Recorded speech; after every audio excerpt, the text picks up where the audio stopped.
Well, we'd like to welcome everyone to our interview with our brother Eric. Thank you, Eric, for coming. Eric is a recently graduated TCCA student. He's finished 4 years and he's done nearly a triple major here in education, missions, and pastoral ministry. So we've asked Eric to come and share what the Lord has been doing in his life, and I think you'll be blessed when you hear what he has to say. So welcome, Eric. Thank you so much. Thanks for coming. Thank you. Yeah. So maybe you could just begin by introducing yourself a little. Your family, where you're from. Yeah, my names have been already said. I'm from Burundi, and I was born in a family of 12, including the parents. We are 14. And among those, 7 are still living, the rest died. And here I am in Zambia, married to Messi. My wife, she's Zambian, and the Lord has blessed us with a delightful boy by the name of Shalom. So perhaps you could share a little now about how you came to know the Lord. What was the circumstance of that? It's amazing by the way the Lord works. He works in ways that we cannot understand. I was born in a family that never believed in the Lord Jesus Christ, but still my dad was greatly used by the Lord for me to know Him. Every morning my dad, when it's Sunday, everyone had to go to church. You don't go to church, there's no lunch at all. So every Sunday we could go to church, and by God's grace I came to know the Lord Jesus Christ in Sunday school. We had a lady who was visiting, and she was teaching on hell.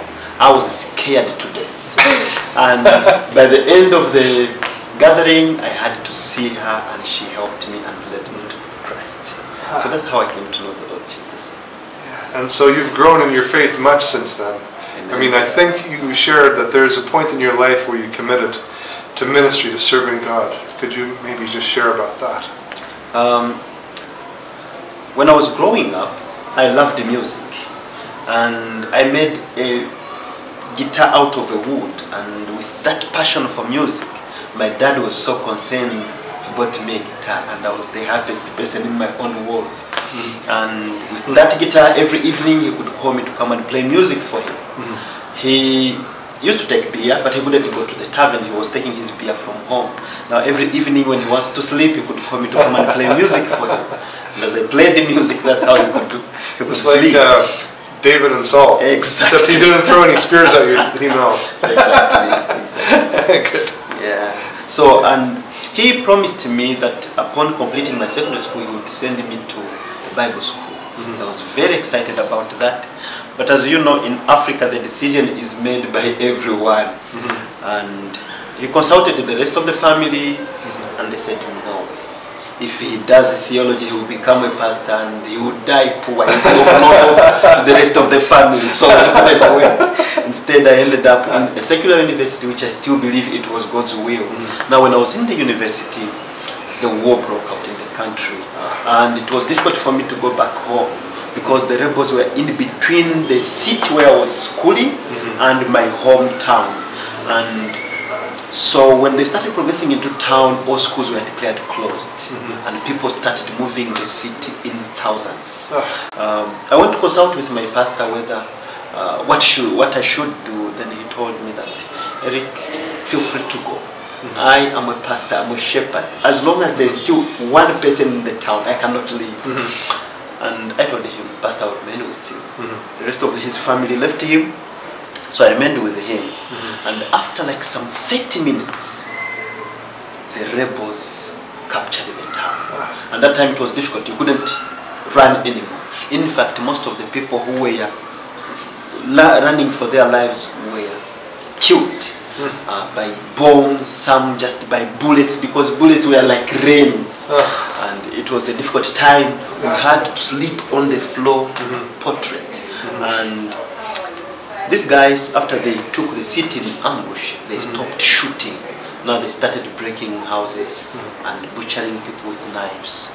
They finally came at the pastor's house after we heard the neighbors screaming as they were killing them. They knocked at the gate. The pastor told me to go and open. It was so shocking to see them with their uniforms full of blood. The knives is still dropping blood.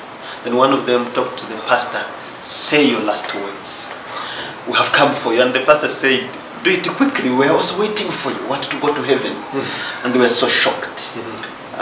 One of them just grabbed the wristwatch that the pastor had put on and pushed him. And he looked at me, he told me, young man, today your life is in my hand. And they said, we are coming back. They proceeded killing other people. So we went back in the house praying. And as we were praying, the pastor told me, listen, Eric, I'm going to die. But as you remain, live for Christ. Hold on to faith and preach Him. And I told him, Pastor, listen, these guys don't spare anyone. We are all going to die anyway. But after a while, they came back.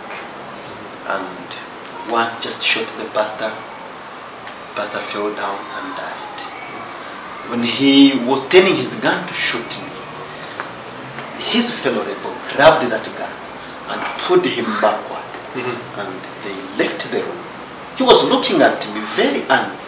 And I remained with the dead body for about 3 days without understanding what is happening. In short, I was more like traumatized. I came to my right senses after about 4 days, toward the 4th day. And that was because of the smell, because the body started smelling. Then I thought of going outside and see how I can bury him, the body. But it was so shocking when I reached the gate. The whole street was full of dead bodies. I had to come back inside,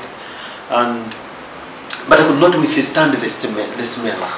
I decided to go out anyway, jumping those bodies, and avoiding some, of course, and reach the church, where I met one of our deacons who had also lost his entire family.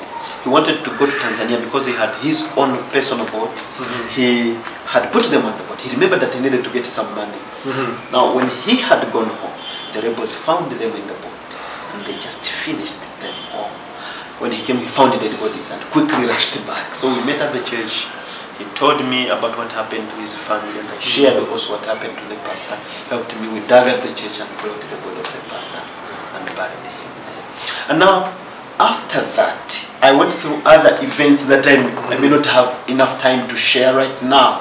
And after the series of all those events, I made a commitment to the Lord. I said, Lord, the days that I lived in the past were mine, but the days that are ahead are yours. I will live for you and you alone. And from there, I was so full of passion to serve the Lord, especially in missions, pointing people to the Lord Jesus Christ. And that's how I found myself in Tanzania, serving the Lord. From Tanzania I went to Malawi, from Malawi I went to Mozambique. Now in Mozambique, as the work was growing, I felt that there is a need for me to do some theological training in order to equip local guys to lead the church. And that's why